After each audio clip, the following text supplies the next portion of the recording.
एक शांत से छोटे शहर में एक छोटी सी दुकान थी जहां मोमबत्तियां बेची जाती थीं। कुछ ऊंची और भव्य थीं, कुछ रंग बिरंगी और चमकदार और कुछ सुंदर आकारों में ढली हुई थीं। उन्हीं में एक साधारण सी छोटी मोमबत्ती थी जिसका नाम था निया। वह सीधी सादी थी, छोटी थी और उस पर कोई सजावट नहीं थी। हर दिन निया खुद की तुलना दूसरी मोमबत्तियों से करती। निया उदास होकर सोचती, देखो वे ऊंची मोमबत्तियां कितनी सुंदर हैं। वे ज्यादा चमकती हैं और देर तक जलती हैं। मुझे कौन खरीदेगा? मैं तो बहुत छोटी हूँ, बहुत साधारण, मैं पर्याप्त नहीं हूँ। एक शाम दुकानदार ने शहर के वार्षिक उत्सव के लिए मोमबत्तियां तैयार की। सभी बड़ी और सुंदर मोमबत्तियां प्रदर्शन में रख दी गयीं ताकि लोग उन्हें खरीद सकें। निया पीछे रह गई, अपने को बेकार महसूस करती हुई। लेकिन उसी रात शहर में भयंकर तूफान आया। बिजली चली गई और हर गली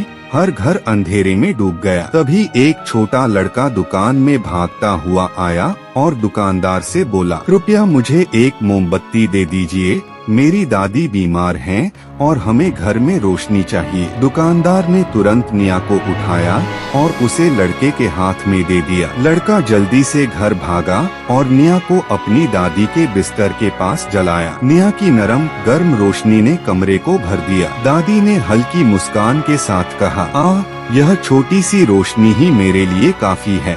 निया की लौ गर्व से झिलमिलाने लगी। पहली बार उसे एहसास हुआ कि उसकी छोटी सी रोशनी का भी एक अर्थ है। बाहर तूफान गरजता रहा, लेकिन निया पूरी रात जलती रही, लड़के और उसकी दादी को अंधेरे में सहारा देती हुई। जब सुबह हुई और बिजली लौट आई, निया आधी पिघल चुकी थी, पर उसके दिल में खुशी थी। निया ने मुस्कुराकर सोचा, मैं सोचती थी कि मैं बहुत छोटी हूँ, बहुत साधारण, पर्याप्त नहीं, लेकिन आज रात मैंने तब रोशनी दी जब इसकी सबसे ज्यादा जरूरत थी, और यही मुझे पर्याप्त बनाता है। अगली सुबह लड़का दुकानदार के पास आया और बोला, आपकी छोटी मोमबत्ती ने हमें कल रात बचा लिया। वह बस उतनी ही थी जितनी जरूरत थी अंधेरे में हमारा रास्ता दिखाने के लिए। दुकानदार ने उस खाली जगह को देखा जहाँ निया रखी थी और मुस्कराया। वह बोला, हमेशा याद रखो, तुम पर्याप्त हो। तुम्हें सबसे बड़ी, सबसे सुंदर या सबसे परिपूर्ण बनने की जरूरत नहीं है फर्क पैदा करने के लिए। तुम्हारी रोशनी, तुम्हारा प्रयास,